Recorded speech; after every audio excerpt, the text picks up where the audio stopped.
Good morning दोस्त। आज हम लोग बात करेंगे एसआई के वैसे क्वेश्चन जैसे हम लोग पिछले क्वेश्चन में पढ़े थे कि कोई भी राशि दिया गया है और उसको 2 से 3 भागों में बांट रहे हैं तो उसका मिश्रधन बराबर हुआ करता था, उसके बारे में पढ़ रहे थे। आज हम पढ़ेंगे कि कोई राशि है उसको 3-4 भागों में हम बांट दे रहे हैं, मतलब ब्याज पे दे रहे हैं, लेकिन उसका सिर्फ ब्याज बराबर आता है, मिश्रधन नहीं कर रहा, ब्याज बराबर आता है। तो उसके लिए ट्रिक क्या होगा? देखिए यहाँ पे एक क्वेश्चन लिखा गया है कि 1089 रुपए को 3 भागों में इस प्रकार बांटा गया है कि क्रमशः 1 वर्ष, 2 वर्ष और 3 वर्ष के बाद तीनों से प्राप्त साधारण ब्याज समान हो, है ना। साधारण ब्याज समान होना है, मिश्रधन के बारे में नहीं कह रहा कि ओवरऑल धन बराबर होना चाहिए, साधारण ब्याज समान होना चाहिए। और कह रहा कि यदि ब्याज की दर प्रति वर्ष 4% वार्षिक हो तो 2 वर्ष के लिए लगाया गया धन क्या होगा। तो इसके लिए एक ट्रिक है। क्या ट्रिक है? इसके लिए एक ट्रिक है, जब भी अगर जो इस तरीके का मूलधन पूछे, है ना, 2 वर्ष के लिए लगाया गया धन, जब भी मूलधन पूछे यानी P1 ratio P2 ratio P3, तो आपको क्या करना है, पीछे 1/R1 RT1 ratio 1/RT2 ratio 1/RT3। देखिए R इसलिए बराबर करके रखे हैं, यहां पे क्वेश्चन में आपको दे रखा है कि R बराबर है और T जो है आपका समय क्या कर रहा है, वैरी कर रहा है।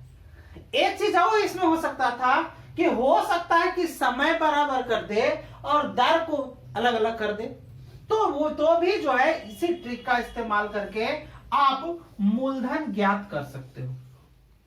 जैसे इस क्वेश्चन में कह रहा है यानी कि हमको P1 P2 P3 का रेशियो पहले, तो P1 P2 और P3 इसका रेशियो निकालेंगे।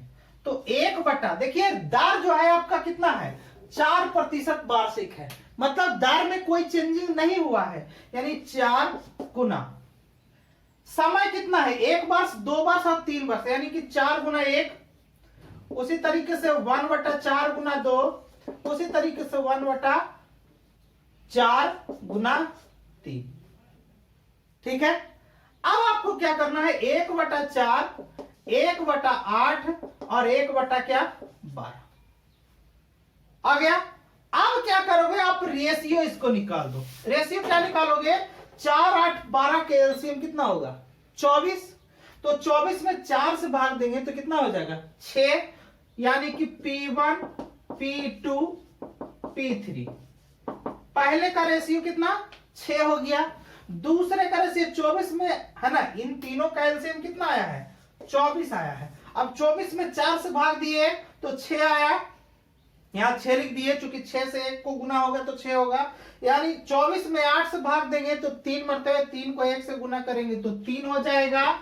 और तीसरा रेशियो 24 को 12 से भाग देंगे तो 2 हो जाएगा, 2 को 1 से गुना करेंगे तो 2 ही रहेगा। मतलब P1 P2 P3 का मान कितना आ गया, 6, 3, 2 आ गया। आपको निकालना क्या है, आपको कह रहा है कि 2 वर्ष के लिए लगाया गया ब्याज, 2 वर्ष के लिए लगाया गया, यानी कि ये P2 का वैल्यू पूछ रहा है, यानी P2 बराबर कितना, जिसको निकालना होता है उसको ऊपर, यानी ये 3 हो जाएगा, 3/, टोटल को जोड़ के नीचे, यानी कि 6, 3, 9, 2 कितना, 11 और गुने ओवरऑल दे रखा है कितना, 1089। ठीक है, इसको काटने का प्रयास करेंगे, 11 नमा 99, 9 बचेगा, फिर 11 नमा 99, यानी P2 का वैल्यू कितना होगा, 3 गुना 99। 3 गुना 99 का मतलब ये देखिए, ये 100 के नजदीक है, तो 3 गुना 100 करेंगे तो 300 हो जाएगा। और देखिए 100 से कितना कम है, 1 कम है, तो 3 बार में 3 कम हो जाएगा, यानी कि 300 में 3 कम हो जाएगा तो कितना हो जाएगा, 297। यही हमारा क्या आ जाएगा, मूलधन आ जाएगा, है ना। क्या कह रहा है क्वेश्चन, कह रहा है कि ब्याज बराबर होना चाहिए, है ना। 3 वर्ष के लिए दिया गया है, 1 वर्ष 2 वर्ष 3 वर्ष के लिए, और 4% इंटरेस्ट रेट रखा गया है, तो कह रहा है कि मूल जो ब्याज होता है ना वो बराबर होना चाहिए। तो उसके लिए हम इस ट्रिक पे काम करेंगे, 1/RT1, 1/RT2, 1/RT3, इसी ट्रिक को फॉलो करेंगे, जिसका पूछेगा उसको निकाल देंगे। ठीक है, तो इसी आधार पर एक क्वेश्चन और, अगला क्वेश्चन क्या है? अगला क्वेश्चन है कि 3900 रुपए को 3 भागों में इस प्रकार बांटा गया है कि क्रमशः 2 वर्ष 3 वर्ष और 4 वर्ष के बाद तीनों से प्राप्त साधारण ब्याज समान होना चाहिए। गैर राशि कितना दिया गया? 3900 रुपया, और 2 वर्ष 3 वर्ष और 4 वर्ष के बाद तीनों से प्राप्त साधारण ब्याज समान होना चाहिए। तो यदि इस ब्याज की दर प्रति वर्ष 3 वर्ष वार्षिक हो तो 3 वर्ष के लिए लगाया गया धन पूछ रहा है। आपको क्या करना है? आपको ठीक उसी पे ट्रिक पे निकालना है कि P1 ratio P2 ratio P3 बराबर 1/RT1, 1/RT2 और 1/RT3। ठीक है, अब क्या करना है? इसको निकालना है 1/, रेशियो देखिए कांस्टेंट है 3%, यानी कि 3 और गुना कितना वर्ष के लिए? 2 वर्ष 3 वर्ष और 4 वर्ष, मतलब 2, और इधर कितना हो गया? 3 गुना 4, और इधर कितना हो गया? 3 गुना 2 वर्ष 3 वर्ष के लिए, और ये कितना वर्ष के लिए? 4 वर्ष के लिए। फिर रेशियो निकाल देंगे, कितना हो जाएगा? 1/6 हो जाएगा, 1/9 हो जाएगा, और 1/ कितना हो जाएगा? 12 हो जाएगा। अब क्या करोगे? तीनों का एलसीएम निकालोगे, तो तीनों का एलसीएम जब निकालोगे तो 36 आ जाएगा। एलसीएम कितना आ जाएगा? 36 आ जाएगा। और 36 को रेशियो बनाएंगे तो कितना हो जाएगा? 36/6 मतलब 6, इधर 36/9 मतलब 4, और 36/12 मतलब कितना? 3। ये आपका क्या निकल गया? रेशियो निकल गया। जब ये रेशियो निकल गया तो आपको क्या करना है?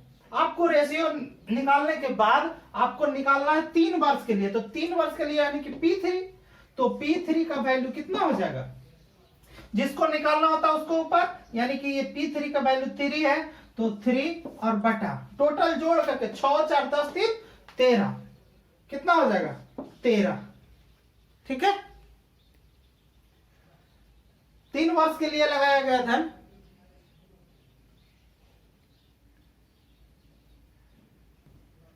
क्वेश्चन क्या बोला? 3 वर्ष के लिए लगाया गया धन।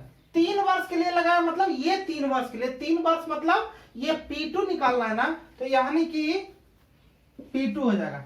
तीसरे वाला के लिए कहता तो P3 होता है, यहाँ P2 हो गया, तो P2 का वैल्यू कितना हो जाएगा? यहाँ पे 4 हो जाएगा, तो यहाँ 4 हो जाएगा, और बटा 13 टोटल जोड़ करके, और गुना कितना? 3900, तो 3900 जो कटेगा काट देंगे, 13 तिया 39, यानी कि 300। कितना हो जाएगा? P2 का वैल्यू हो गया 4 गुना कितना? 300। इसका मतलब 4 तिया 1200। 1200 रुपया मूलधन वैसा होगा, है ना? 1200 रुपया मूलधन P2 मतलब दूसरा 3 वर्ष के लिए लगाया गया धन कितना होगा? 1200 रुपये।